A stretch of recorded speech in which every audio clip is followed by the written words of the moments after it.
Is it one of those weeks? It is. It's one. It's been one of those weeks, all in the past 24 hours. Okay. Hold on. Let me double check that I had a setting set real quick, and then. I have a question for you. Okay. What is follow-up describing? Because it's hyphenated, so it makes me think it's a double word single adjective or adverb. Follow-up report. Follow-up. I mean, follow-up would be any follow-up commentary, I guess. Yeah, any commentary or anything, any discussion or any item or anything that would be something that had been referenced before. That would be the way I would describe it. Okay. I have some corrections. I have some follow-up. Give me one more second, and then I'll be good. Whenever someone says, give me one more second like that, I always think about the line from Real Genius where he goes, Mitch says something to the effect of, like, give me I need 2 more minutes or something like that. And, some small amount of time. And why can't I think of the name of, I can't think of the name of, I can't even think of the actor's name. I can't think of Val Kilmer's character's name. Do you remember his character from Real Genius? I do not. All right. It's been so long since I've seen that one. Have you seen it this decade? No. Have you seen it in the last 16 years? Yes. Okay. So you saw it sometime in the 2010s. Yes. And I'm good now. I embarked on my network redesign today and have had nothing but issues plague me throughout the day. And I had 2 settings that I wanted to make sure I applied while I was thinking about it to keep the Mac servers with a fixed IP. Even though I want them DHCP assigned, I don't want to manually configure them, but I don't want them to change. So, right, you want DHCP enabled, but you want something, you have a DHCP server, I assume? Yeah. Okay. And so I noticed when I first checked the box to tell it to use a fixed address, it was trying to pre-fill the old address before I fixed the VLAN assignment. And so I needed to go back and make sure I typed in the correct thing that it currently has, not what it was trying to pre-fill for whatever reason. What are you using for your DHCP server? The Dream Machine, the Unify. Oh, yes. Yeah. Okay. It has, so that hasn't even been all of my day. So in a nutshell, like the whole week in the 24 hours thing, 1, I forgot I would be solo parenting for part of the week. 2, the snow kind of threw part of my day yesterday up in air. And I had a doctor's appointment at an inopportune time and a follow-up phone call at an inopportune time where I had very short, brief periods of trying to get things done in between all of those things. So I tried to do a bunch of my preliminary stuff and get it ready to go so that this morning I could just reset everything and be good. And then I've been plagued with nothing but issues over the course of the day and trying to do that and get everything together for the whole solo parenting piece and trying to squeeze a workout in and everything else. It's been a long 24 hours. Well, I saw you did a 6K on the rower. Yeah, yesterday and today. Nice. And both of them were shorter than normal rows. I capped it at 30 minutes just because I was trying to get done. Nice. I mean, still, that's a good length of workout. Yeah, I'm really ready to get back in the gym. It just hasn't. It's been 2 weeks, I think, since I've been. Not quite 2 weeks, week and a half. Just fun times. So anyway, I think what's that? Fun times until her daddy takes her T-bird away. No, I while you were whatever's on your networks, I looked. Val Kilmer's character name was Chris Knight, and the line that he says to Mitch when Mitch says, "Give me a minute," he says, "Take your time," and then immediately says, "Hurry up already." Yeah, I do remember the scene. I just couldn't remember the characters. Yeah. I knew you'd know the scene. I knew you'd even know the reference to the scene before I even got to it, but I had to finish it for the listener. I enjoy self-deprecating dark humor. Um, well, let me rephrase. I like self-deprecating humor. I like dark humor, and I like when you combine the two. I see nothing wrong with that. Yeah. Did you have more? Were there more? Were there more adventures in networking? Oh, we could certainly go through. Like I didn't even explain any of the things. It was just a quick summary of why the past 24 hours has been fun. That, and I'm about ready to strangle my offspring. Oh well, he's 10, right? Yeah. Yeah, that's the time. That's when I started my assholery. Yeah. At age 10, He and both of my kids did the same. I'm certain I did as well. I don't remember for I sure, would have, but no, I would have guessed it 9. You would have gotten in like 6 months earlier. I have no doubt it was even before that, to be honest. But I don't remember the transition. I just know that there was a point where I was more than happy to be a terror at home, and then I was always praised for being such a great kid everywhere I would go visit. At school, yeah.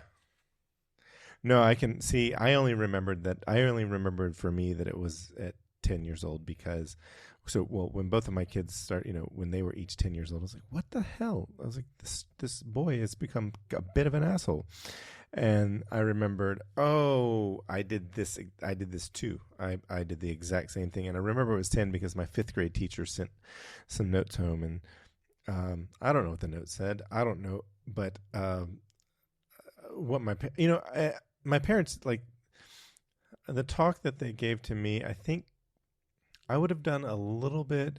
I'll put a little more effort into the talk if, I did have this sort of talk with my kids, and I put a little more effort than my parents did, and I don't want to be too critical of them. Not that they'll not that. Well, my dad certainly can't listen to this. But if what he believes is right, he can see me. Hey, Dad. And I mean, that's the assumption. Actually, I don't even know if that's even biblical or not. So, but if they can make things up, I can make things up. But and I don't expect my mom would listen to this either. So anyway, I think I would have gone a little more into the talk and like really sort of tried to figure things out. But I definitely know that in 5th grade, notes went home to my mom, my parents, from the 5th grade teacher.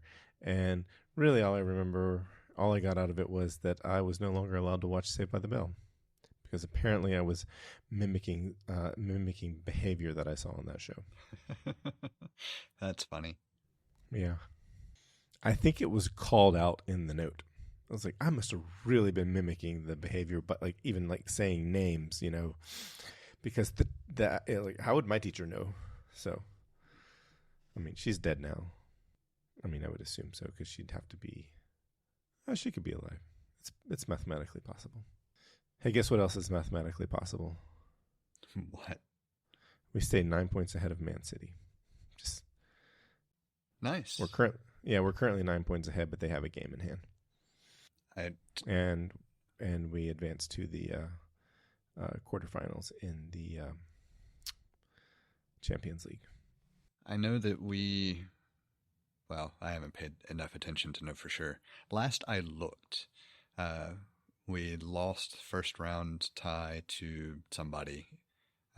Not out yet, but all depends on the second leg, of course.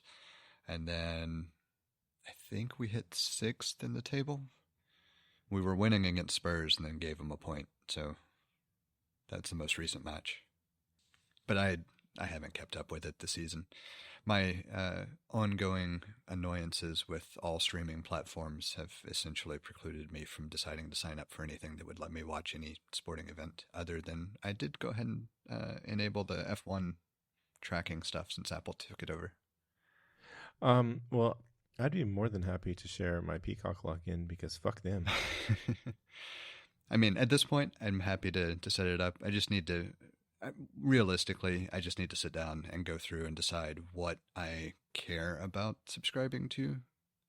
But I'm tired enough of it that I don't know that I will, Oh, well, I'm, so I like, so here's a benefit that I didn't see coming with the hide my email feature from iCloud Plus, and that is that like I have gone through so everything since I enabled or since I got iCloud Plus, I have every new account that I make, I use hide my email, and then on top of that, I've gone back to some account. Whenever I log into somewhere, if I feel like it, which is not, it's probably a higher percentage than I'd be able to guess, but certainly not. Certainly, I don't know. It depends on my mood, but I do often update my email address and use hide my email with the email address update.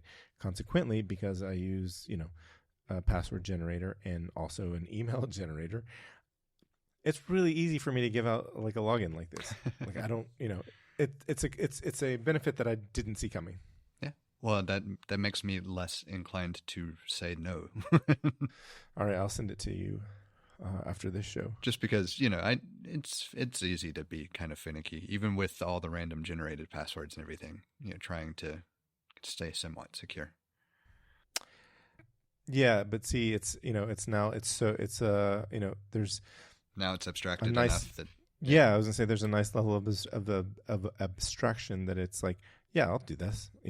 I don't know. I can't. I'm not sure how many people are using it right now, but not enough to get any emails. So, what's one more? Was gonna say something. Oh, I do have some feedback. I think mine I can keep relatively short, and then I'd like to hear more about your network. Sounds good. Okay, so the first thing I would like to do is make a correction. Last week, while we were talking about the M5 system on a chip in Apple's devices, I can't even remember all the devices that they go into right now. I said, now I can't remember what I said, and that's kind of the problem. I thought I said, oh yes, I said that the super cores were the new types of cores, and I was wrong. They were what used to be called the performance cores. So in the M1 through M4 marketing, what they were calling performance cores have been rebranded on the M5 chips as super cores. And the efficiency cores that are on the M5 only, it's still the efficiency core. And the performance core, what on the M5 chip is now marketed as the performance core, is the new core. And that was the correction I needed to make. The super cores were not new. It's having a core in between efficiency and super core. And what made it a little bit tricky is that they reused a name. Do you know enough about it to be able to explain what the major thing is, or is it just the fact that they used another combination of cores to try to blend power management and performance? So I don't know enough about it, but it may be very similar to the efficiency cores, but they're clocked a bit higher. But I don't want to commit to that answer. That's fine. I just wasn't sure. Having follow up, I wasn't sure whether you had like a write up that explained some of the differences that you had seen or come across, or what, or just general question, not something that you have to know. Well, so Professor Snazzy over at the Snazzy Labs channel on YouTube has an excellent video where he talks about all of most of the new. I think he talks about everything that got a new chip, and he has an excellent discussion about it, or exposition about it.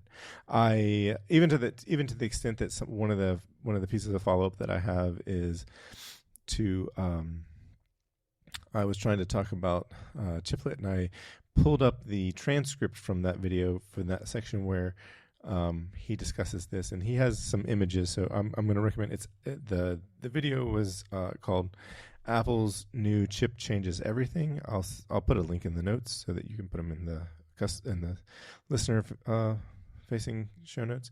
But it was the video that he released on March 5th of this year, 2026. So, but one of the things he was talking about was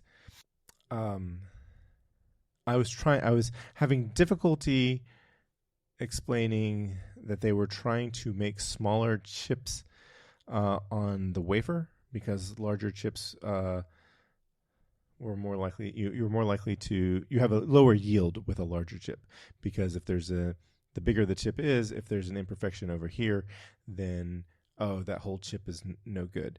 But if you have a chip half the size, it means that an imperfection in the same place might mean that only one chip is if you get 10 chips out of throwing out these numbers, if you get 100, if you have a chip the size of something that you can get 100 on the wafer and 10% of the chips are not usable, depending where that imperfection sits on the same wafer. If it's like half as many, if you can get 50 chips out of it and you have the same size imperfection, it can result in a much lower total yield of chips because there's just fewer chips and that imperfection could affect more total chips.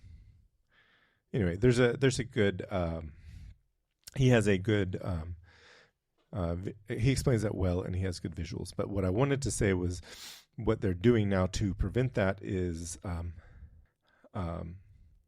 it looks like both the Pro and the Max are identical for CPU and neural engines. So both of them have an 18-core CPU and a 16-core neural engine. And it's the chiplet design that they're using for the GPU section. And if you look at the Max versus the Pro versus the Max, there's twice as many GPU cores on the Max because they're just adding a second. It looks like they're adding. It looks like the Max has twice as many of the same GPU chiplet. So there's a very good explanation on in that video. So yeah, I'll take a look at some point before too long. Now that I mean, it took me the better part of the day, and I know we'll get to it, but now that my network woes are mostly resolved, I have more time to catch up on some stuff that I've been bookmarking for later as well. So I can read just a brief excerpt from the transcript of that video, and he says, and to appreciate why this matters, you need to understand that Apple was doing things. From M1 through M4, with a few exceptions, Apple shared the same core IP, but designed chopped entirely separate monolithic dies for each product tier. The M Pro, and M Max were three physically distinct chips with their own mask sets, layouts, and tapeouts. Expensive and time-consuming, but justifiable at Apple's volume and performance requirements. The alternative, which AMD pioneered with Zen 2 back in 2019, is building one reusable tile and combining it with different configurations, a chiplet. Apple somewhat got a bit of a taste for this with the Ultra chips, where they took two Max dies and fused them together, done out of necessity. An Ultra chip would have been so freaking big, they would have hit the ceiling on monolithic scaling. It's kind of hard to read the transcript because I think it's generated. It's not nobody's going in there and checking it. Yeah. That was not in the transcript. I inserted that. Anyway, to continue the quote, and why was that ceiling a problem, you ask? Yields. When TSMC prints dies on wafer, any defect kills a die, and the bigger the die, the more likely it lands on one. The M1 Max is already about 400. Oh, I'm actually explaining what I said you should watch with the visuals. The M1 Max was already about 432 square millimeters, enormous by industry standards, and the Ultra was just untenable. Now AMD's internal yield modeling showed that quad chiplet design equivalent capability at approximately 59% the cost of a comparable monolithic chip, and that I think is the key, and that's why that's what's gotten Apple excited.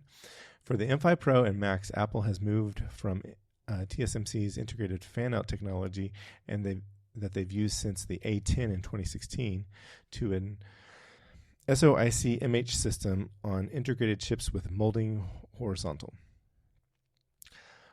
And then he says, wow, they're good at marketing. Two separated N3P dies side by side bonded together with high-density interconnects. And here's how it actually breaks down. Die 1 is your CPU tile, is identical whether or not you buy the M5 Pro or the M5 Max. It houses all 18 CPU cores, and it's got the 16-core neural engine. It's got the SSD controller, the Thunderbolt and display controllers, and then you've got Die 2, which is the GPU tile, and that's where products diverge. The M5 Pro gets up to 20 cores, one media engine, and one memory controller providing up to 307 gigabits, not gigabits, gigabytes of bandwidth. Whereas or gigabytes per second of bandwidth, whereas the M5 Max gets up to 40 cores, two media engines, and an insane 614 gigabytes per second of throughput. So, the M5 Max versus the M5 Pro, it's got two of those. It's just double, and that's why it has double the memory bandwidth, because it's got two memory controllers. And we saw that, when I was talking about the M2, I was comparing M2 Pro with M2 Max because those are the chips that you and I have, and that's how the Max has a higher throughput, is because it's got more memory. It's got more memory controllers. So, yeah.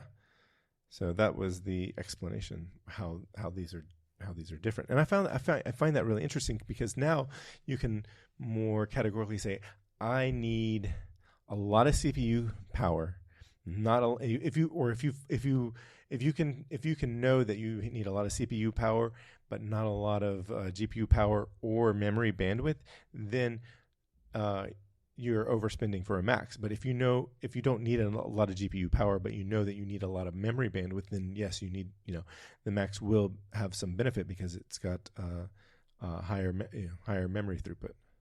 So I find that this change makes it a little more, like, once you start sifting through the details, it makes it a little more understandable to figure out what it is that you need.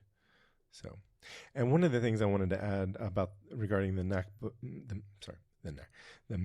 Neo, not the MacBook Mio, is that anything that you are doing on your computer, you could do on the Neo.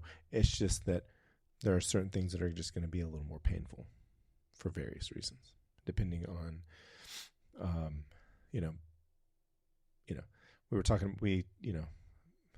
we were talking about how 8 gigabytes for some people will be a non-starter, and that kind of makes sense. But if you don't keep a lot of things on your hard drive, on your SSD, if you have let's say you only use 50% of that 512 gigabyte SSD, because that's how you work, 8 gigabytes of memory may not be a problem, because Mac OS is really good with swap. Yeah, it all just reaffirms that I'm screwed with a lower cost Mac for my day-to-day. Oh, no. Yeah, no. Again, it very much depends on what you do. You could do it.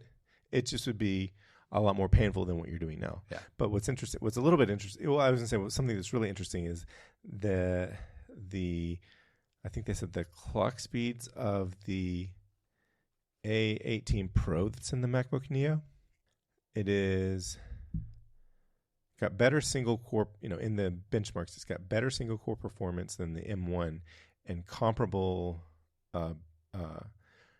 multi-core performance as to the M1. That's kind of amazing.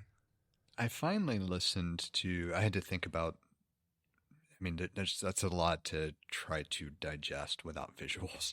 Yeah. I did finally listen to some of the ATP episode where they talked a little bit about the Neo.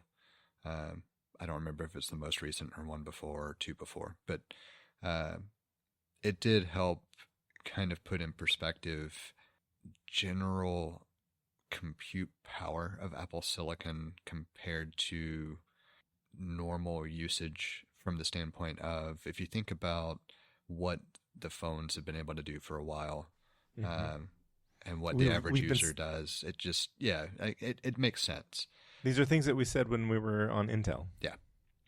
It's just one of those things where, because I made the transition and because I'm using a software that takes advantage of the resources available to it, there's a lot that I can do that feels nice and quick that would not feel nice and quick on other chips, even though Apple Silicon would be leaps and bounds above the last generation Intel Mac for to give it to do a good perspective comparison.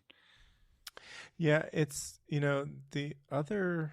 I was gonna say it sounds like you were listening to the most recent episode because they caught up to my position. Like when it came out, I was like, yeah, I know it's not for me in the sense of like I think that I would need. Actually, I could use it for work. Like as far as like the compute power that goes into that machine, I could do all of my work on that, and like it wouldn't be a big deal. It just I wouldn't want to look at. I really like the screen that I have. It's probably the best. I know it's the best. No, I can't. I don't know. I don't know if I don't know if my MacBook Pro or my iPhone has a better screen, but there are trade-offs. Anyway, probably my iPhone. I'm not sure. Anyway, it's not what I want because but I think it's a great computer for a lot of people, and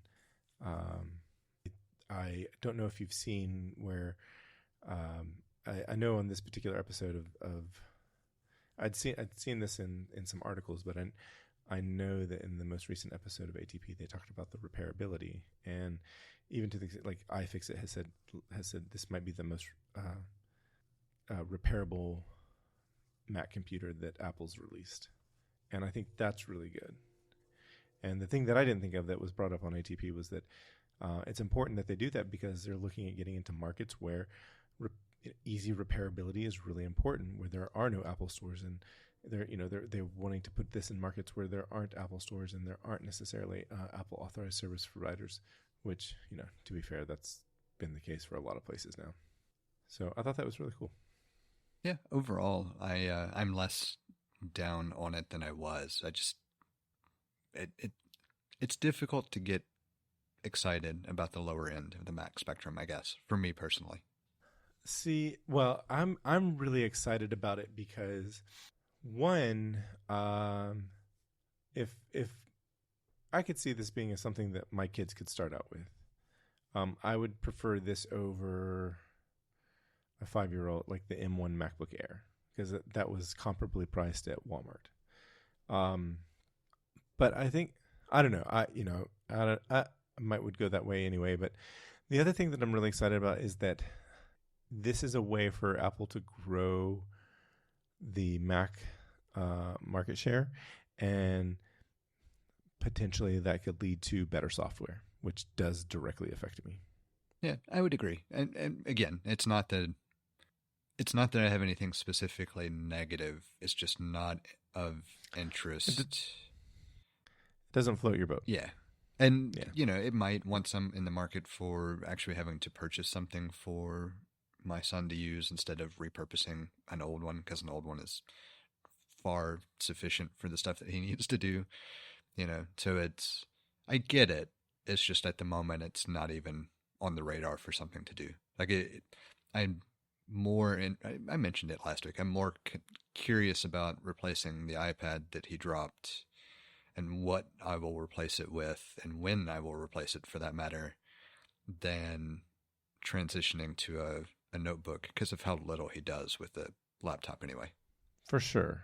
I do think that you should watch that video. I'm not sure that it will. I don't expect it to change your opinion on anything, but I would like to hear your rebuttal to Professor Snazzy's hating on the iPad Air. Like, he straight up hates it. Yeah, and I need to do some research on the current generation. I mentioned that too, Yeah. I think he gives some really practical reasons to be like, this is not a great iPad. The main thing that I have to also remember though is that for pretty much his entire life using devices, that's been the style of interface he's used and is accustomed to. So he struggles more with the traditional computer interface other than the Chromebook, but even that is a struggle because it's a Chromebook. But the iPad, he's quite proficient with, similar to how certain people would quickly adopt and migrate to using touch devices at the Genius Bar. Mm-hmm. There were some people who just did extremely well with them and some who didn't. And because he's so familiar with it and it works the way he wants it to work, I'm more inclined to let him continue to embrace that as his typical computer usage. Also because it helps reduce risk of him clicking in things that are going to really screw up the rest of the stuff, regardless of what type of constraints I have on it. Yeah, I was I want to. You threw out a little nugget of joy in my life. And, this is here. We're going into an origin story here. We met at the Apple Store. I don't think they didn't call us that anymore, but I was a Mac genius. You were a Mac genius. You were the lead genius. I had transferred in from another store, and we met. And soon after I transferred in, Apple transitioned from using MacBook Pros at the Genius Bar to using iPads. What was I was trying to remember when I first came, because in my head, like, I see that Genius Bar, that old Genius Bar with one MacBook Pro, but it must have had four when I first came in, and we removed three of them and we left one there. It was a just in case. It was like, hey, it's like if for some reason you had to go into GCRM, if you didn't have that MacBook Pro there, then you'd have to go into the back because you need a computer. So, and I think there was also a point of sale system there. There was. Yeah. Anyway, I when the would you call it a mandate? Or when the directive came down to remove all but the one MacBook Pro from the Genius Bar, and all the geniuses were going to be using iPads for all of our intake and documentation, I was opposed to it. I don't remember what your opinion of it was. You may have been diplomatic at the time. I don't remember explicitly stating anything. What was in your heart is what I'm trying to ask. I wasn't a fan, but I was willing to try things. I see. I wasn't a fan either, but at some point I got on board and I was like, okay, let's try this. Let's see how it goes. And I know that before the end of the week, before the end of the, and I'd say work week, first 5 days of using it, I was like, oh, this makes a lot of sense to me. And I was all for it. One thing being the internal ticketing system iRepair was much better on iOS than it was on Safari. They really geared. I guess it was a bespoke app that they made. It wasn't just a web view, I don't think. But it got better and better, and there was so much easier access to troubleshooting. They just really developed iRepair really well, and that helped with it. But it turns out it's not that hard to type on glass, especially when you lay it on a flat surface. It's really not that hard to type on glass. It's not my favorite, and I don't choose to do it for my current job. But if I had to, I wouldn't be like, oh, this is going to be.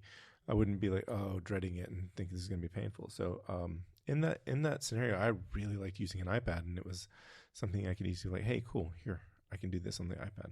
So, and then consequently, other times that I used the iPad, it was, I felt the same way. I was like, oh yeah, I can do this on an iPad. So yeah, I think that experience is actually part of why I don't have too much heartache embracing whatever compute platform feels most natural. My preference is still going to be the traditional notebook. It's just there's too much that I do where it feels better. That's my preference as well. I'm not opposed to trying to do more on the iPad. I think my biggest frustrations with that is that when I do need to do something with the iPad, it's not at home. So I have to have an additional charge for cellular connectivity to do the things that I would do, and that just doesn't make sense.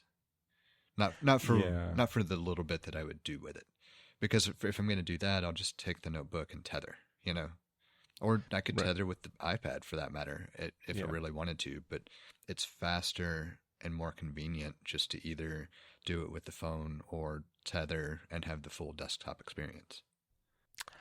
I want some carrier to break and be like, okay.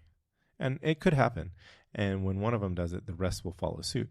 But I want to see, and I mean, nobody has the incentive to do it. So there's got to be some pressure from somewhere to make this happen. But all right, you have your account, your telephone number, and now all the devices that you own, you associate with that one account, and all of your data, all of them, everything that's cellular capable, you have access to, cellular data and whatever. That would be nice.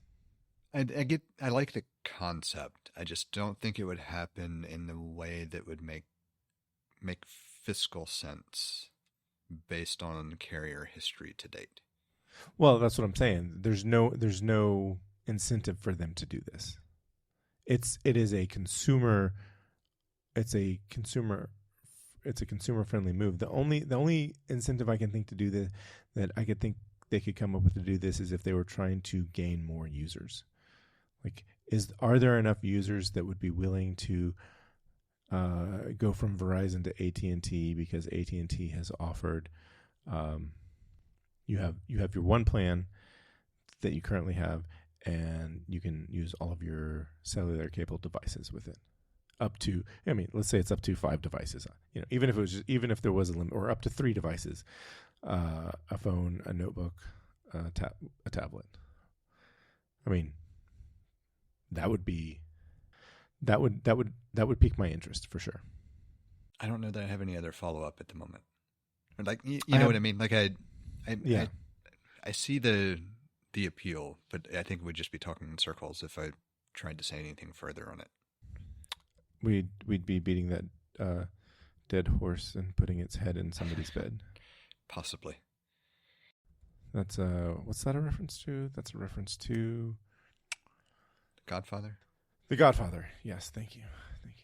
Okay, so the other bit of feedback I have, here's my fun feedback, and that is, I looked up the tar file format, and like you said, it's a file archiver, and when I mentioned it, tar.gz, the GZ has to do with the actual zip compression, whereas tar is just taking a lot of files and sticking them into a single archive file called the tar file format. And what I found most interesting about this is that this was used or was originally developed for magnetic tape storage. So I think of my only exposure to this was 25 years ago, when the first what's the word I'm using?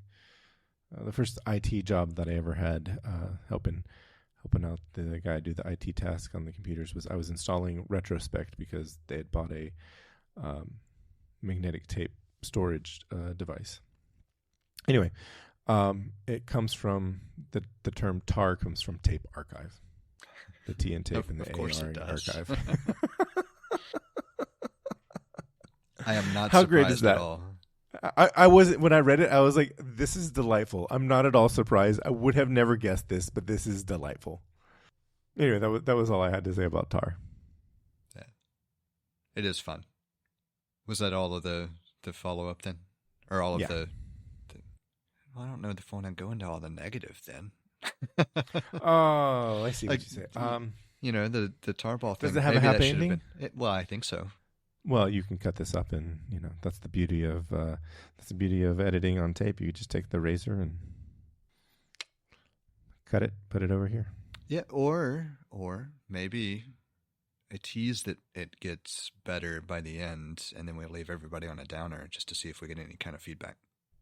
Oh, Could do that too. Plot twist. Plot twist. No, Oh, overall, sorry, go ahead. I was gonna say that just made me think. We'll be watching something, and something will happen to a character, and Luke will be like, "Plot armor." I was like, "What? Plot armor?" I was like, "Nothing bad's going to happen to him. He has armor because of the plot of the movie. Nothing bad can happen to him because." I was like, "Oh yeah, yeah." I just didn't have a term for. I knew what that was. I just didn't have a term for it. So it's funny. He'll just be sitting out and call out plot armor. I don't think I've ever heard anybody reference it, but yeah, I mean, it certainly makes sense. Yeah, well, I mean, this is something that has long existed. You and I both know about it. We just didn't have a term for it, and the kids these days do. They picked it up from YouTube. I know it came from YouTube. I'm sure we've used some sort of term or phrase in the past. Maybe not. Maybe it was just because we assumed. There's a difference also in, not to take us down a tangent, but just a real quick one-off. Oh, to take us down a tangent, please. But there's also a big difference in the way storytelling via anything in the cinematic universe is done since when we would have referenced it, right? Like in the heyday, most movies had very clear characters who, just no matter what, you expected there not to be a negative that overpowered like any type of positive emotion. For example, thinking about Seven being kind of one of those that really broke the mold when it was released, because everything for the most part was happy ending territory, and so this idea of something not being able to happen to a character really evolved relatively recently to be, depending on the type of movie, it could very well have something happen to the character. That there's no such thing as you can't do it in cinema. It's just most of the time you don't. But we see more and more stories that are willing to take that kind of journey, like The Sixth Sense being another good example. It's just things that used to be unthinkable with regard to storytelling are being explored at a much greater pace and frequency, even if it's not that often, where I can see that now having a term or a phrase to reference that invincibility because of the plot makes sense, where it didn't make sense before necessarily. Mm-hmm. Yep. I think we come from a generation we would have sat around and be like, that would never have happened. Yeah. And the kids today are like, it's plot armor. And then it's kind of like I made a post and said that I'm real cool. I'm a cool person. I'm still cool because I watch SNL and I can follow along and I get what's going on, even though it's now skewing to millennials that are certainly younger than me. It's not, I'm now I have aged out of who they're targeting, but I'm cool enough to like I desire the things that these younger kids are, younger adults want and the kids want. But I'm not cool enough to watch it on Saturday night. I watch it on replay Sunday morning on Peacock. I'm that old now. I think I saw that. Yeah. I don't know. Things have blurred. I haven't been on most social media for a while. It's just random here and there catching a snippet of something when I'm checking something else, because I do unfortunately still have to log in and check things because I handle posting for the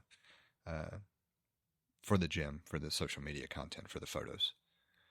I gotta say this because I thought I was gonna say it last week, and I'm just gonna stick it in here right now, and that is when it was announced that Kristi Noem would be she wasn't technically fired from Secretary of Department of Homeland Security.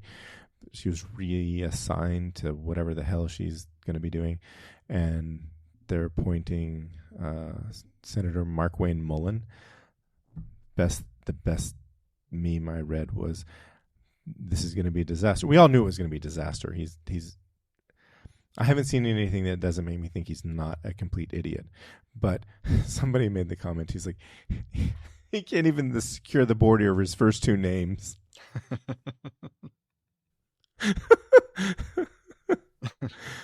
Mark Wayne. It's not that's there's no space between the K and the W. And so just like, oh my God, that's the best thing. That's one of the best things I've ever heard.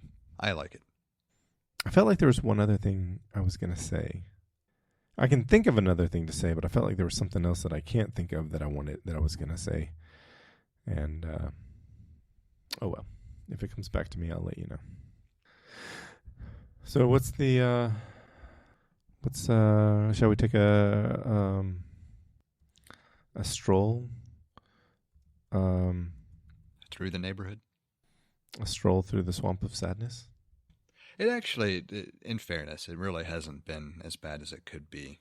I created a couple of headaches that I didn't anticipate creating, and then just have one persistent issue that I am unsure why I've never encountered it before with the way things were set up.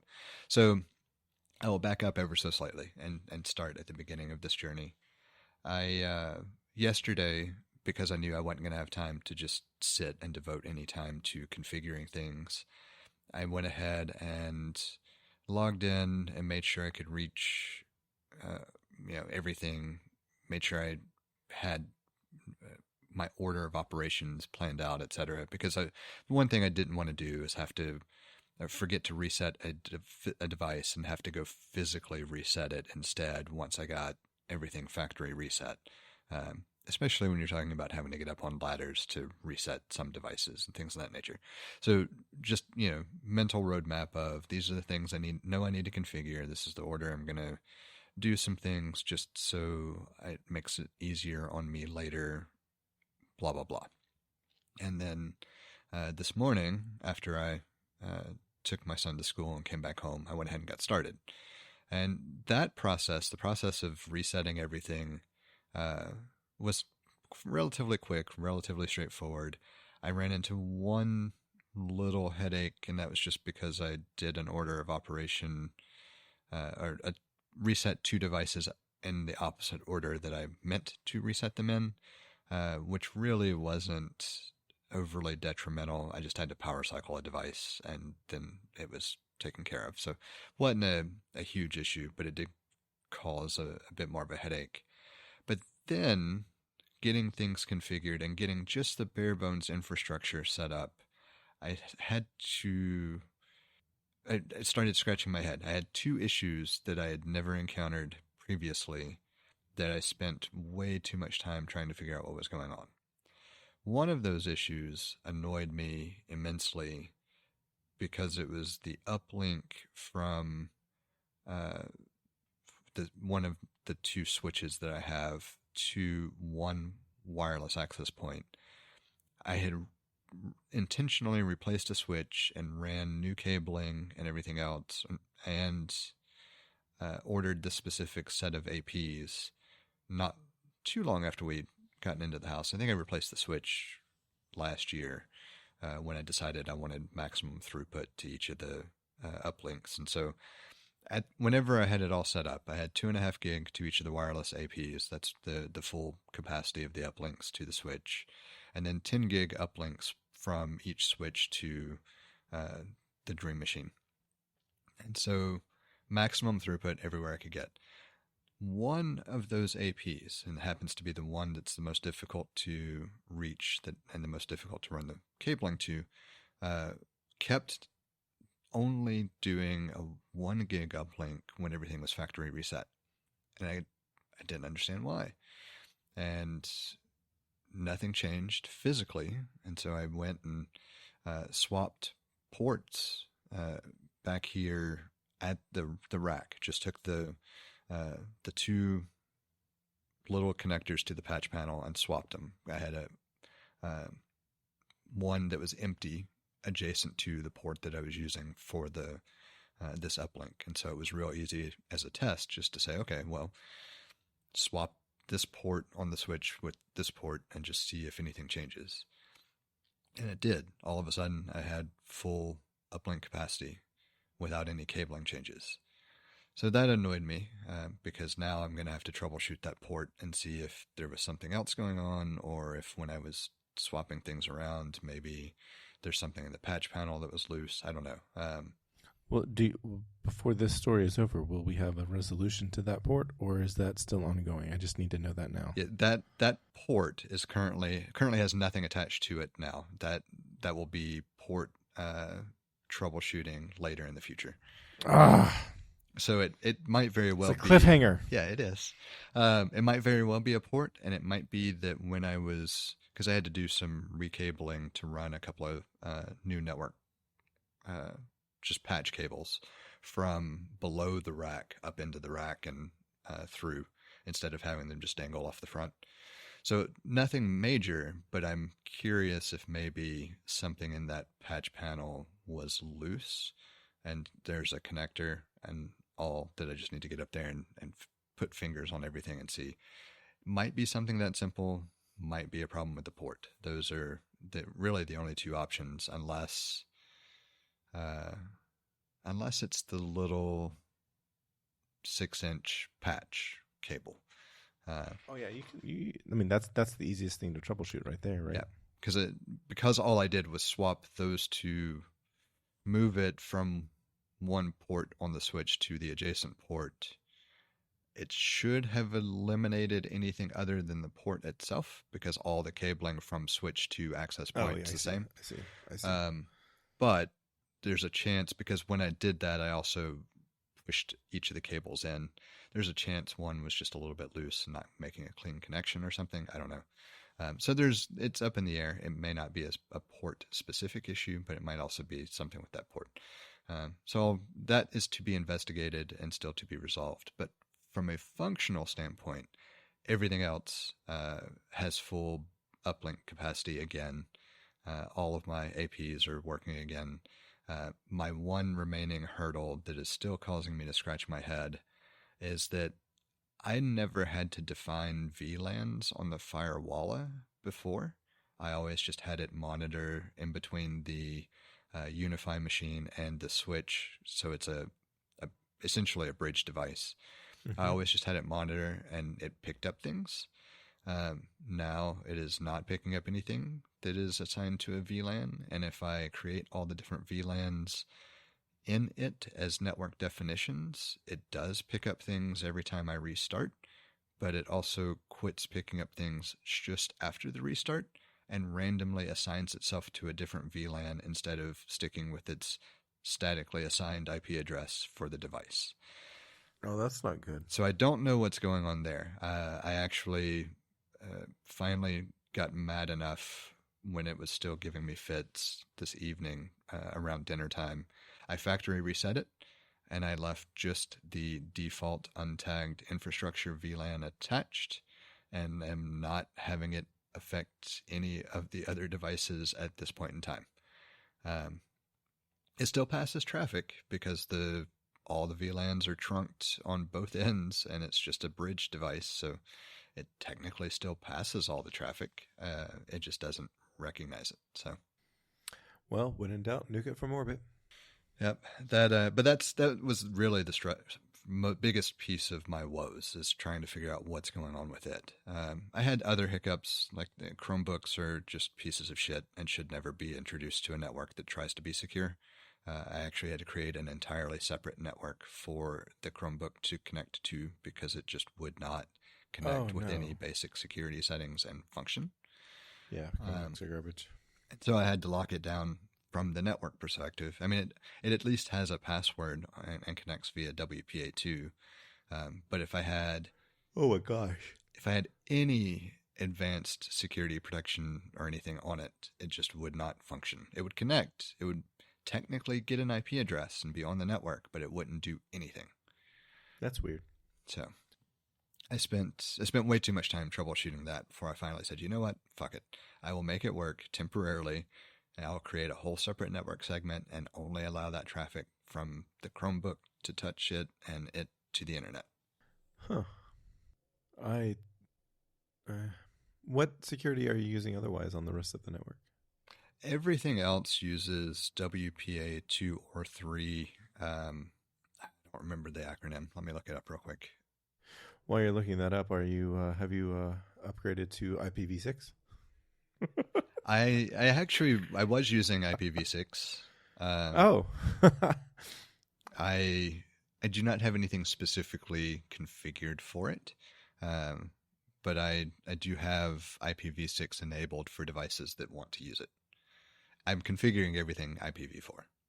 Yeah, I was joking because I at this point IPv6 is typically deployed for things that need a lot of IP addresses, right? Yeah, and I have no need for that many. I was going to say, is there any other reason to deploy for IPv6? Are there any other technical advantages? Because like the only thing I've ever heard, and that's simply because I don't have a lot of networking conversations at all around the benefits of IPv6. But the only thing I've ever heard was that you get way more IP addresses. Yeah, I mean that's all it was designed for. Okay. There's no other technical, there's no security advantages, no other technical advantages. I wouldn't classify anything else as an actual advantage. There are differences in implementation, and like if you want to get it to function outside of a local network, you have to do translation to IPv4 anyway, because IPv6 is not routable in general through the World Wide Web. Like there are a lot of reasons not to adopt it because it's never really been adopted widespread other than internally, and it works great internally. If you want to do it, it's just a pain in the ass because then your network addresses are alphanumeric. The thing that I couldn't remember, using hexadecimal? It is. Okay.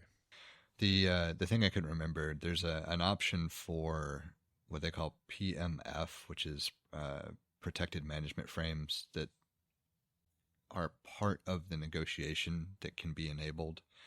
I leave it even as optional, and on that network, the Chromebook just couldn't connect. There are a couple of other things that could have been interfering at the time as well that the Chromebook was susceptible to, related to the firewall troubleshooting with DNS, but it didn't want to behave even connecting to the network well until I made the separate network for it. It actually would not connect to one of my wireless broadcasts that is more restrictive than the others. So, and for example, I guess I should back up and actually say what all I have defined. It doesn't have to be full details, but like just for people to get an understanding of how I break things out. I have 6 wireless networks defined, including the one for the Chromebook, and 9 physical networks, as far as wired networks. Of the 9, obviously, we're talking about VLANs, and the wireless networks are attached to VLANs as well. But I do that specifically for a number of different reasons. So one wireless network is only broadcasting on the access point that's downstairs with me, and is specifically attached to infrastructure for anything native that I need to potentially get on the same physical network and test. So anything that I would set up as core network infrastructure, that would be what that network connects to. So use cases like that. So I've got a general user network, a general IoT network, that type thing. And of course, the different wireless networks connect to the different VLANs in different ways. But what I expose wirelessly typically can be summarized in native infrastructure being one, user space being one, IoT space being one, security being one because of the cameras and things of that nature. And then I had just another IoT one set up for devices that I did not want to connect to the internet. So that IoT one is non-internet enabled IoT is the way I phrase it. Mm-hmm. And so it connects to a non-internet enabled VLAN. And that was fine. I had no complaints with that setup. And then I had to go and change the number of access points broadcasting different SSIDs and move stuff around in order to create a new wireless network for this piece of shit Chromebook. And so the only thing that connects to that wireless network is that Chromebook. But because you are capped at each access point only being able to broadcast up to 4 network IDs, I had to start splitting stuff up coverage-wise where I needed it across different APs to be able to maintain coverage for that network in the places that my son would be using that device. And then had to make sure I had coverage as I split them up for other stuff, etc. So that created a layer of complexity that I did not intend to have to do. Hopefully, I will find whatever couple of settings I can change to allow the Chromebook to connect to the normal user space instead of having to be on its own separate network. But it's low priority at this point now that I've done all of that troubleshooting and found a way to make things work okay. I didn't technically lose anything because I have over-engineered coverage in this house anyway. But I was planning to remove 2 of the aging access points and not have to rely on them to broadcast the IoT stuff. And for now, I just will leave those in the mix. Not bad. And at this point, I only have 2 networks with no clients. The IoT network that I was talking about that has no internet access, that's my last network to go around and connect devices to. So I won't have any clients on that one for another day or 2 until I quit being lazy and go reset all the little finicky devices that I want network connectivity to be able to monitor or use app-related stuff in the house, but don't want it to communicate outside the house. And then I have I termed it available VLAN. It's just an extra defined VLAN that if I miss something, I'll repurpose it. I don't think I'm going to miss anything, but just in case, nice to go ahead and have that defined and ready where all I've got to do is rename the VLAN to whatever its purpose is. And yes, I could just create a VLAN on the fly as well, but I feel like this is not as much as a tale of woe that I was expecting. Yeah, it's because overall it really wasn't. It was just because of the headache, the 2 kind of ongoing headaches exacerbated all of the other stuff that I was trying to get done, because it would be in the middle of trying to fix something, and then it's like, well, why isn't this updating? I can communicate, so what the hell's going on? And then, like with the Chromebook, I thought, well, it's trying to access that access point that is currently only registering a gigabit uplink. If I do actually have a cabling related issue, because the MacBook Pro that was up there was acting real sluggish to me, responding to different things on the network, maybe there is a cabling issue. And so then I had to go stop and troubleshoot that specifically, instead of saying, well, yeah, it's not the full 2.5 gigabit throughput, but it's still gigabit. It's more than sufficient for, getting things working and then troubleshooting later. And so that led to, an hour interruption of climbing up and moving some cables around and resetting some things, and then seeing that it did, it's just time consuming stuff. The Firewall one is the one that's really pissing me off, because I went through and defined all of my VLANs, and for whatever reason, I know you're not necessarily overly familiar with VLANs. Typically speaking, your core infrastructure VLAN is referred to as the default VLAN, and generally is not tagged. So it's your native LAN. A lot of times it will still be given a VLAN ID, like with the Unify stuff. VLAN ID is 1, because if you create any other VLAN, it just has to have an ID. It technically is still native, non-tagged traffic. That means that when you define it on another device, you should be able to define it without that VLAN tag, as long as it's in the right IP space, and it'd be fine. And that is how the Firewall works, as far as when everything's functioning. Because if I add that 1 as a VLAN tag, everything stops, and it is no longer accessible, and nothing communicates through it. But when I have all of the other VLANs defined, for whatever reason, it always defaults to VLAN 2 for its assigned interface, even though it is nothing changed. It's still statically assigned on that default LAN as its primary interface. So I don't understand what exactly is going on there, and I haven't bothered to read about it yet.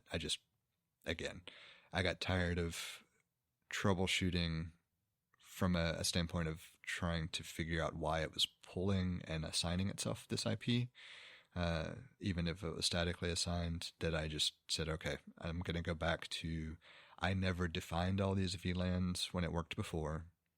There's got to be something that has either changed or that I'm missing. I'm going to reset it back to just a single bridge network and just see what it picks up over 24 hours. If it changes, if it's just a timing thing, then that explains some stuff. And if it doesn't change, then I'll need to actually go look at the docs and see what has changed from a software perspective. Because something has definitely changed. No firmware update or anything? I don't remember doing an update on it. I may have let it auto update. I don't normally do that with network devices, though. Yeah, I I wouldn't have thought that you did. Like the Unify stuff, it's difficult that I actually let a couple of things update automatically at a certain schedule as a trial run. Like for example, I'll let it apply firmware updates or anything for one of the APs and then see if it breaks. And then if everything works good, then I'll manually update the others. So that kind of thing. But it pains me to do that. I would rather manually update everything. Yeah. The only reason I don't is because it's also nice to just see when it's different and when there's an update available and know that I've got a test device running it. So, well, this is, I assume that because this is not just straight up consumer device that you could downgrade if you wanted to. I've never had a reason to, but I think so. Yeah. That's what I'm saying. It's like you could probably download the firmware from somewhere or not from somewhere, but download it directly from Ubiquiti and downgrade. I got to say, one of my least favorite firmware updates was the ecobee, the last ecobee update that changed all of the UI. It was a few years ago. I don't remember that. The main thing was in the current revision, if you've got you might, this is the time of year where you might run the heater. Oh my gosh, in the past yesterday, you could be like, in the past 24 hours, we've had all the seasons, Yeah, yesterday was nuts. Yeah, I want to talk about that for just a moment. But, there's a period, you'd say there's a period of year where you might run, there might be a day where you're running the heat and there might be a day where you're running air conditioning, and there might be a day in between where you're neither. That's the most glorious time of year is when neither the heat nor the AC come on. So it used to be, so now if you have them both set up, you have a button where you select heat and what you want if it drops below this temperature, heat comes on. And then for the AC, you have a button you press for the AC, and it gets up to this temperature, the AC will come on. That's the current firmware. Prior to that, they were on one line, and you had instead of having two places that you adjust, you could shift one up and shift one down. I don't know if you recall this or not. I don't know if I'm describing it well enough. It's been, so I have an ecobee unit sitting in a box. I never installed it here. Mostly because the way the unit was installed here, there's a relay technically up to the control in the hallway, and so I'd have to I'd have to do some extra work instead of just connecting the thermostat, because it's just two lead wires up to the controller here down to a controlling box attached to the unit itself in the garage. And so with the way it was set up, it's like, this thing's old. It's going to die in the next year or two. I'm just going to wait until the AC has to be replaced and then have the ecobee installed at the same time. So it's been, 2.5, 3 years since I've used it, or used one, because that's what was in the old house. Oh, so you're not using one at all? No, at the moment it's still the unit that was installed in this house 20 years ago, or however old it is. Oh, wow. It was actually a really nice unit for the time. So the thermostat does a pretty decent job of controlling it, with the exception of not having the remote capability. Like all the other features that I would want from the Ecobee, other than the remote sensors for trying to average or control temperature and some of the other throughout the house. Like the house is old enough and can somewhat conveniently, as long as we keep the fan running, the temperature seems to feel pretty consistent throughout, other than the one spare bedroom that we didn't count on that we've termed the craft room. Everything else feels pretty comfortable and uniform. I sent two images to you. I saw one come through. The top one is the old firmware, and the bottom one is the new firmware. So the top one is what I had. Okay, yeah, and it updated about 3 years ago. So probably right as or before we moved. Because I did leave the Ecobee in the old house just because I didn't want to install the old thermostat. So when I moved in here, I also had, I don't remember which version I had. It was not the newest version. So when we moved in here, I went ahead and bought the newest version of the Ecobee, and just it's still sitting in the box. Gotcha. Yeah, so that old, so you're familiar with the old firmware. So if you look at the bottom, that's the new firmware. And you can see, instead of having something you slide, it was basically, on the old firmware, if you wanted to adjust either the heat or the cooling, you just tapped on where the cooling was and the heat was, and you slid it up or down as desired. I really like that interface. If you look at the bottom one, you can see that you have the bottom two numbers, and I expect that they did this for legibility, but I think they could have accomplished this without changing the having this big of a change. But if you want to change the heat, you tap on the heat on the orange, and then so like 72 is the current temperature in this picture. Well, when you tap on the heat, then that changes so that you can slide up and down. Like, so the current temperature goes away and you adjust the heat there. It goes you go up or down there, and then you set it, and same thing. So it's more taps. It's less like, I don't know, it's more clunky. I'm not a fan. I'm not sure if I'm describing it well. I think so. Like, just because I do remember enough about using the old one, but I also did the interface change with the app as well, or does the app still look the same? Nope, it changed. Okay. Because I did control it almost exclusively with the app by the time it was all said and done. It did the same negative change. Yeah, I could see that being annoying. Maybe I don't change thermostats. Maybe I see what the carrier has available when it comes time to replace the unit and sell the Ecobee. Yeah, so I had an Ecobee. I've had it, I've had it for 7 years, and when I moved into this house 3 years ago, I bought a second Ecobee, and I didn't buy a new one. I found a used one because I had an Ecobee 4, and they stopped when I got it. That was the newest product 7 years ago, and 3 years ago when I moved into this house, it was not the newest product. It was discontinued, so I found a used one for like $30 and bought it and installed it. But it was funny. I bought them on eBay, and it's like, hey, do you want to pay $2 for the Allstate insurance? And I was like, $2, I'll do that. And boy, did that come in handy, because it took me three thermostats to get one that actually worked. And every time they were like, maybe it's how you wired it. And I was like, the hell it is, because I've got another one, and I took it and put it in place, and it works just fine where I'm trying to put this one. I've got a known good Ecobee, and it works just fine in both locations, and this one does not. Okay, we'll send you your money. because they couldn't find another one to send. They couldn't replace it, so they sent me how much money I spent on it. So I'd buy another one. I bought the Allstate, did that 2 times, and it was the third one that I got that worked. Glad it worked out.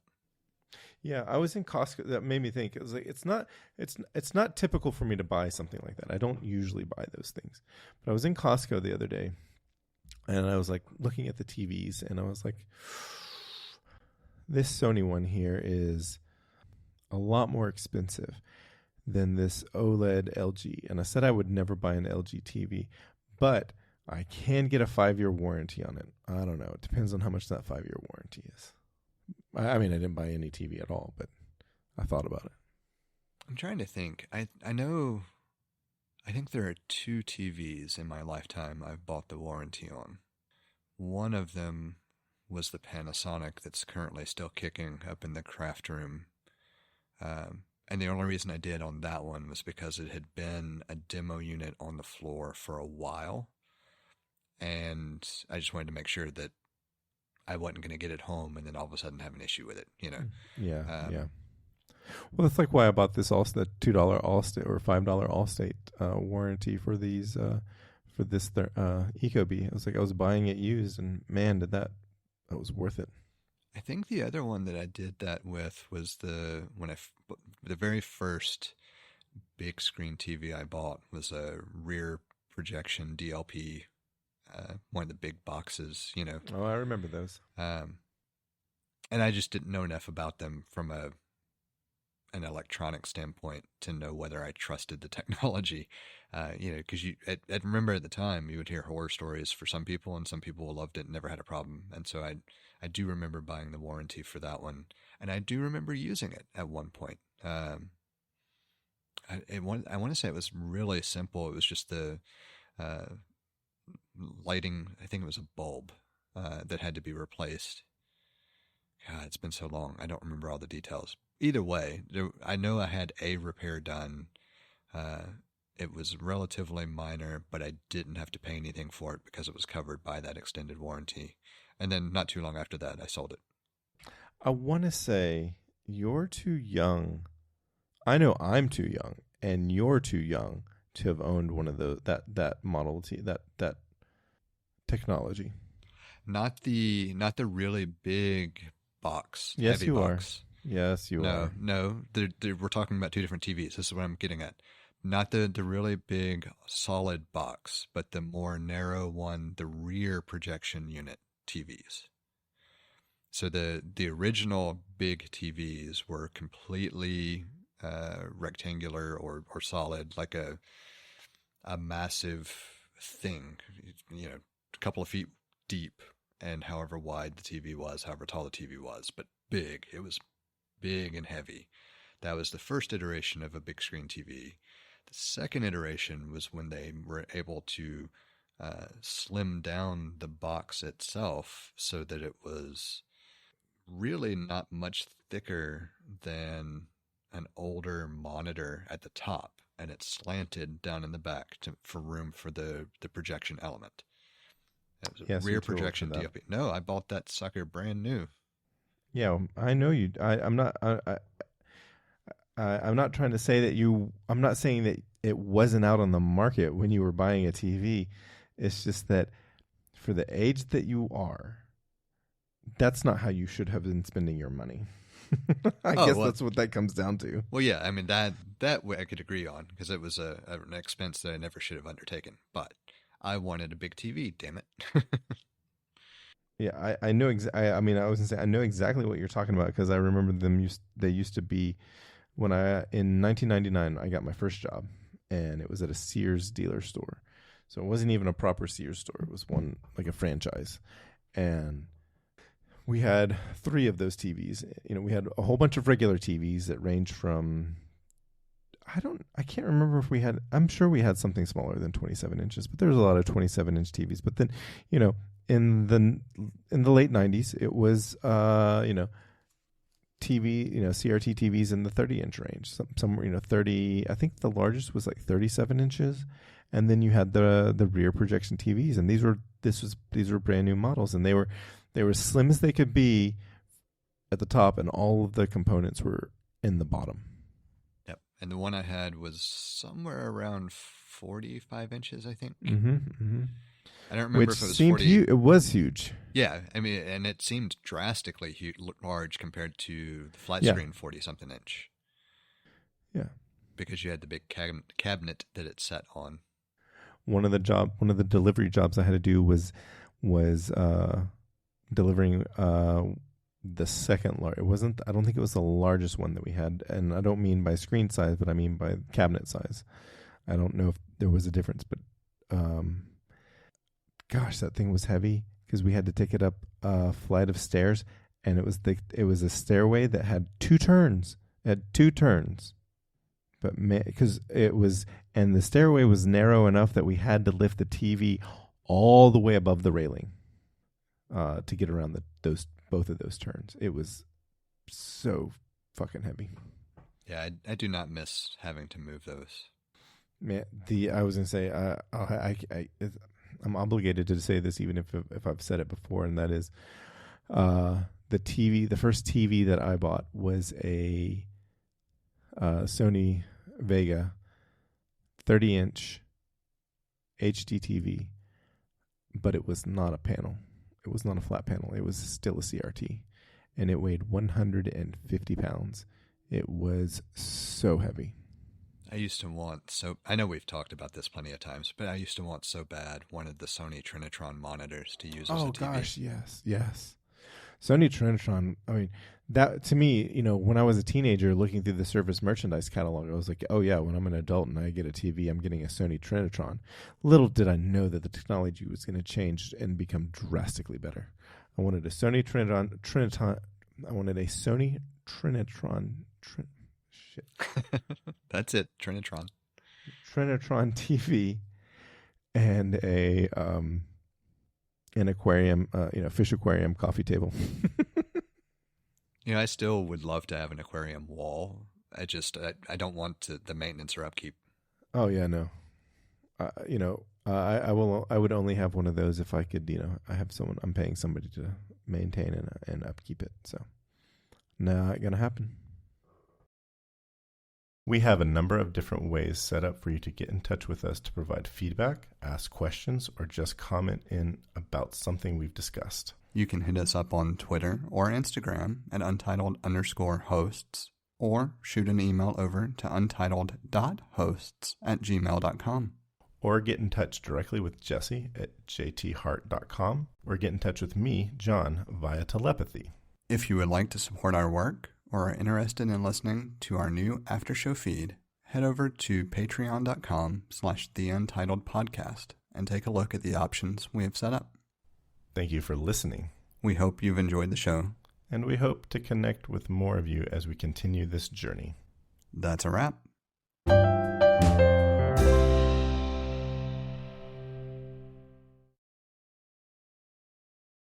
Oh man, I wanted a Sony VCR because actually Sony didn't sit in their documentation. They didn't use the term VCR. They used VTR for videotape recorder. They had to be different. I vaguely remember that. Yeah. I know that was during the time when I thought Philips was the much better choice for a number of electronics, specifically VCRs, since you were talking about VCRs. Either Philips or Toshiba. Both of those I had no problems with. I was for whatever reason, I was anti-Sony for many things other than cameras, TVs, and music. I don't know why I was pro-Sony. I don't know how I got there. It is funny that for the most part, I'd say that actually that trend held pretty well. So there was one time that I did buy a Sony audio receiver for the home entertainment setup, and I had no problems with it. It was just the best set of specs I could get at the time. I was happy when I replaced it because I replaced it with a better piece of equipment. But it served me well. But that's the only other thing other than gaming consoles that I think that I've ever really broken with my original biases. And I've never been a fan of Sony cameras after the Mavica, I guess. Not that I they're mean, bad cameras. It's just it's not my preference. There are other reasons that I prefer other brands. yeah, I can understand that. I don't know why I was gravitating towards Sony, but because I know that like I had like the kids my first Sony, they were red plastic and other bright color, primarily red plastic with other bright colors integrated. And I know like I know it, my sister had my first Sony Walkman. My mom had a Sony Walkman. I didn't. I don't know why I didn't. It wasn't until I was a teenager and I bought one, and then soon after I bought one, I got a Discman, and I know why I wanted that one. That was like the first bit of research I did, and I felt like that was the best option for the things that I wanted, the things that were important to me, and that what surprisingly low on that list was skip protection. It was the thing that I really wanted was a heat resistant. I wanted the heat resistant cabinet, but really I wanted the backlit display. I do not know why. I felt like it was important to have that backlit display. I mean, I don't know. That was a priority for me. Yeah, well, and there's never a right or wrong with like personal preferences or priorities anyway. Yeah, yeah. And that's not where I was going. It was more like I could see something like that being an arbitrary preference. Just thinking about like what made me gravitate toward certain models of Apple computers originally when I first did, like something like the backlit keyboard. It wasn't even anything else about the specs. It was just the usability perspective of the way I use my computer. This makes a lot of sense. Let me look closer, So like anything that might even feel gimmicky can still be a very good point in the manufacturing of a device. I was trying to think of how I would phrase it, but that's what I wanted to get to. I think that, well, I was going to say, I wouldn't call either of those things a gimmick, but I could understand how they're a low priority maybe to most consumers, or it's like, if it comes with it, I'll take it. And then later on when you're using it, it's like, oh yeah, I do like this, but it would have never been a deciding factor. Whereas like when I saw that, the car Discman had so there were three, so the skip protection wasn't as important to me because of the way I was going to be using my CD player was I was going to be holding it, and I knew what it was like to sit and hold a cassette player. I was going to be holding a CD player, and I was confident that I did not need more than 3 seconds of skip protection. So the newer models and at the time it was like this was up against either 5 or 10 seconds of skip protection. Yeah, not important to me. Because I wasn't driving at the time. I was 15. The way I was using my listening to music was I was sitting in the back of my parents' minivan, all the way in the back, and listening to music on trips. And it was not uncommon to be driving back home at dark. Like, so we were living in Oneonta, which is 37 miles north of Birmingham, the Birmingham, like Malfunction Junction. It's like 35 miles from Malfunction Junction. And so we would either, we had family in Birmingham and we had family in Huntsville. Both of those trips, at the time of, these are on the weekend, so there's light traffic. We're in the car for about an hour. And it wasn't uncommon for us to be driving home back at night. So that was the importance of the backlight. The other thing about the car Discman was it came, instead of coming with headphones, it came with a cassette adapter and a power 12-volt power adapter. And I wanted both of those things because I did not like headband earphones. I had been using a Walkman, and I had spent the money on in-ear earbuds. I got some Sony earbuds. I bought them from Walmart, and that was the first device that I learned about cable strain. And because it came with a case that you'd wind them up in, and I kept winding them too tight, and I eventually damaged the cable in the connector area. because I just pulled it too much internally, too much strain on it, linear strain on it internally. So I bought a second pair, $14, man, $14 to a 15-year-old. That's a lot of money in 1996, and I was very careful about the second pair, not pulling it too tight, and I never, that lasted me until I got an iPod, and so that lasted. I got an iPod, and that lasted 9 years. I got an iPod in 2005, so yeah, those are the trade-offs. So I wasn't buying headphones that I was never going to use, and I got the adapters that I wanted, and the backlit display.